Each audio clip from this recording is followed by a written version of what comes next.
Hi everybody, this is Michael Cody Drury. I'm here in my home studio in New York City. In the basement, we're staying safe and keeping out of the streets.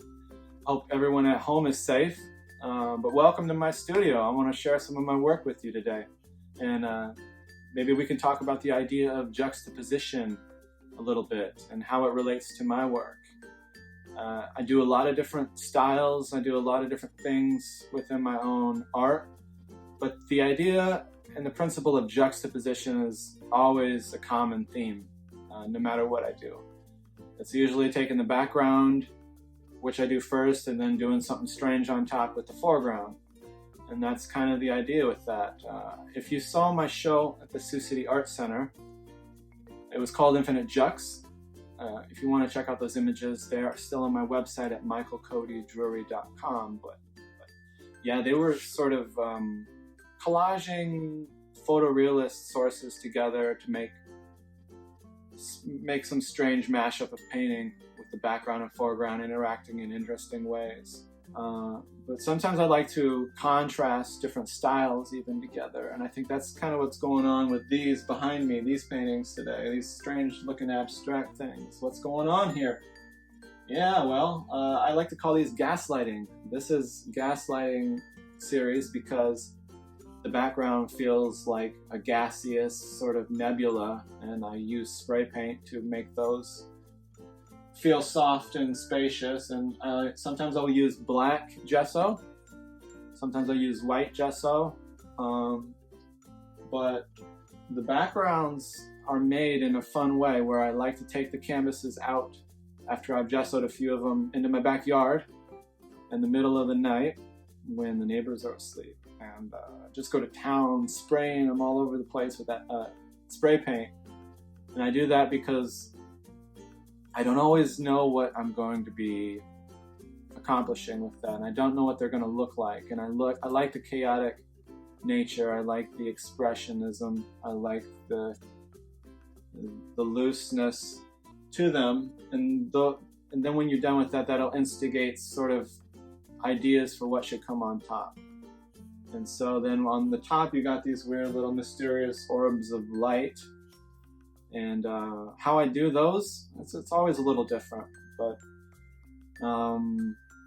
often they'll just come out of my head. I'll see the background and I'll envision what needs to come on top right away. That's what happened with this painting. It was a pretty easy one to finish. Sometimes I need to cut out little shapes or pieces of paper and do little mocks that way, and you can kind of stick the paper on the canvas to see where the little shape should go. I like to do that because sometimes there's areas of the canvas that I'm not liking so much, or it's a little too messy, or you just want to cover it up. Addition by subtraction, I guess you could say. If those two things don't work, then I will often utilize the computer to make some designs on top. Play around with some digital designing that way, but the idea is that the top layer comes in and integrates with this strange background in a fun way that creates something new and a little mysterious and weird. Here's what the backgrounds look like. It's a small little canvas that I just throw out in the backyard, and this is what comes. And then from there, you just figure it out. Well, I can show you some more work of some of the other things that I do that involves this idea of juxtaposing styles together. Here's a drawing, charcoal drawing. Something strange going on some paper. And I finished the strange charcoal drawing with these realistic looking baseballs floating around in the air. And yeah, they don't really belong there, but I don't know, they kind of look cool there, mixed in with the loose charcoal drawing, I think. And that's a good example of what I'm talking about today with the juxtaposing of disparate elements into a new, united, strange, but exciting whole. I think everyone understands the idea of juxtaposition pretty well. It's not difficult. Everyone knows how to collage. Everyone's probably collaged before.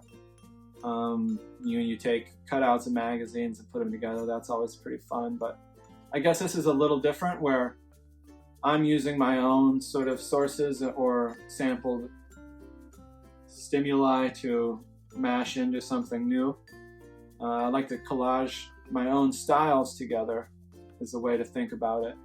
You get your photorealism mashed up with the abstraction. And so if you're looking for something to do at home right now, you're a little bored, and if you want to try out some juxtaposing of your own material, then yeah, give it a shot. It doesn't take any special materials or anything. You can just take your paper, your pencils, crayons, paints, whatever you got. And you want to try my idea. I like the idea of turning the lights off. Shut your eyes. You can draw a zebra or a horse, or you can just make some abstractions, a dinosaur, a pirate, toucan, a shoe, or whatever the heck you want to make. And you do that, and then you see what you got when you turn the lights on. All right?